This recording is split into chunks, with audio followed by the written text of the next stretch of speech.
Pemerintah Arab Saudi akan kembali mengizinkan para jemaah dalam dan luar negeri untuk melaksanakan ibadah umroh secara bertahap. Kementerian Dalam Negeri Arab Saudi mengumumkan informasi ini 22 September 2020 lalu. Keputusan ini dibuat setelah mengalami 4 bulan penundaan akibat pandemi virus corona. Namun Kementerian Agama Republik Indonesia menekankan hanya warga negara-negara tertentu saja yang diizinkan untuk umroh di Arab Saudi. Bulan-bulan September, Oktober ya mudah-mudahan, atau awal Oktober, mudah-mudahan sudah ada informasi yang mendekati pasti ya.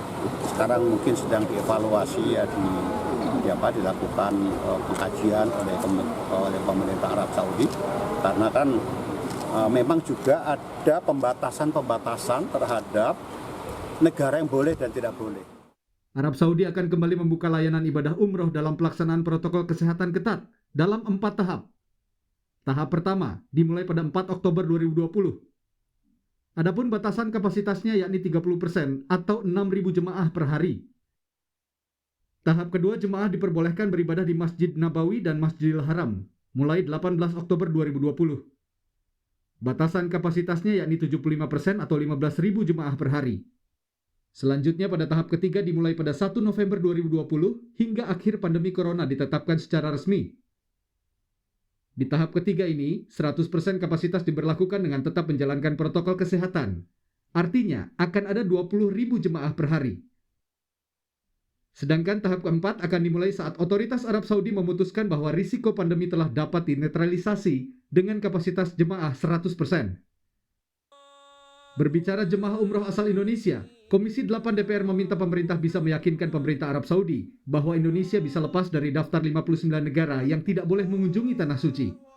Yang jadi masalah sekarang kan Arab Saudi memasukkan di antara 59 negara yang tidak menerima Indonesia. Maka saya bilang tadi komunikasi kedutaan besar Indonesia di Arab Saudi, di Jeddah maupun pemerintah Indonesia berkomunikasi dengan kedutaan besar Arab Saudi di Jakarta itu penting.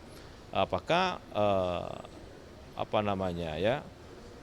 list negara yang tidak boleh masuk itu dari Indonesia itu salah satu Arab Saudi bisa dikeluarkan atau bisa dibatalkan, sehingga hubungan baik antara Arab Saudi dan Indonesia itu menjadi normal kembali, terutama melalui duta-duta umroh, yaitu jamaah Indonesia yang pergi ke Tanah Suci. Menurut data dari Kementerian Haji dan Umroh Arab Saudi, jemaah umroh terbesar di dunia berasal dari Pakistan. Disusul Indonesia di urutan kedua dan India di urutan ketiga. Hingga kini, Arab Saudi telah mengonfirmasi ada 333.193 kasus positif COVID-19. Lebih dari 300.000 orang dinyatakan sembuh dan lebih dari 4.000 orang meninggal karena corona. Namun Kementerian Kesehatan Arab Saudi mengklaim jumlah kasus telah menurun hampir 88% di bulan ini dibandingkan pada Juni 2020. Tim Liputan, Kompas TV, Jakarta. Saudara, pemerintah Arab Saudi segera membuka kembali layanan ibadah umroh mulai Oktober 2020. Akankah jemaah umroh asal Indonesia diizinkan beribadah umroh oleh pemerintah Arab Saudi? Lalu amankah beribadah umroh di tengah pandemi ini untuk warga negara Indonesia? Kami bahas hal ini bersama Kepala Subdirektorat Pemantauan dan Pengawasan Ibadah Umroh dan Haji Khusus, Direktorat Bina Umroh dan Haji Khusus, Ditjen Penyelenggaraan Haji dan Umroh Kementerian Agama, panjang sekali nih, Pak M. Nur Alia Fitra, serta Dewan Pakar Ikatan Ahli Kesehatan Masyarakat Indonesia (IAKM), Bung Hermawan Saputra. Selamat malam Bapak-Bapak, Assalamualaikum. Waalaikumsalam warahmatullahi wabarakatuh. Ya, Selamat Pak Alia malam. Fitra, untung namanya tidak sepanjang jabatannya nih Pak Alia. Pak Alia, saya ingin bertanya, ini kan 4 Oktober baru dibuka jemaah umroh tapi untuk lokal Arab Saudi. Informasinya 1 November 2020 baru dibuka untuk 100% negara luar. Kemungkinan termasuk Indonesia, kemungkinan juga Indonesia tidak bisa masuk. Benarkah demikian? Ya, memang berdasarkan informasi untuk tahap ketiga pembukaan jemaah umroh yang dilaksanakan oleh pemerintah Arab Saudi, ini memang bisa untuk negara-negara lain, jemaah dari negara lain. Ya. Namun memang pemerintah Arab Saudi kemudian memberikan catatan di situ bahwa melihat perkembangan COVID yang ada di masing-masing negara, yang nantinya akan mengirimkan jemaah umrohnya di Indonesia.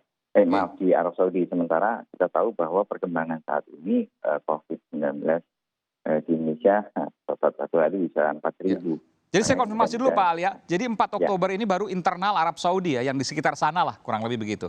Ya, 1 November baru dibuka untuk internasional. Betul. Dan Ya, Indonesia tapi belum tentu bisa masuk di tanggal 1 November itu. Ya kita menunggu saja nanti informasi dari Arab Saudi seperti apa. Oke, apa yang bisa Bapak sampaikan sampai saat ini, tentu ada harapan besar untuk kemudian bisa umroh. Apa yang akan dilakukan oleh pemerintah Indonesia?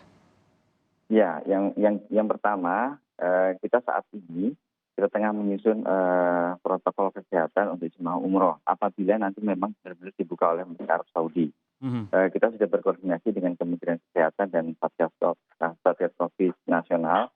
Itu kita sedang menyusun protokol kesehatan mulai dari jemaah di tanah air, kemudian berangkat di bandara, kemudian di penerbangan, saat diakomodasi, sampai dengan jemaah pulang kembali ke tanah air. Ini kita sedang menyusun protokol kesehatannya, termasuk juga kita sedang menyusun peraturan Menteri Agama, rancangan peraturan Menteri Agama terkait dengan penyelenggaraan umroh di masa pandemi. Oke, saya nanti ke Pak Hermawan Saputra. Pak Hermawan, ini tentu kerinduan luar biasa akan ibadah umroh. Pertanyaannya, apakah aman dalam kondisi pandemi seperti ini? Kita akan kembali sesaat lagi. Tetaplah bersama kami di Sapa Indonesia Malam.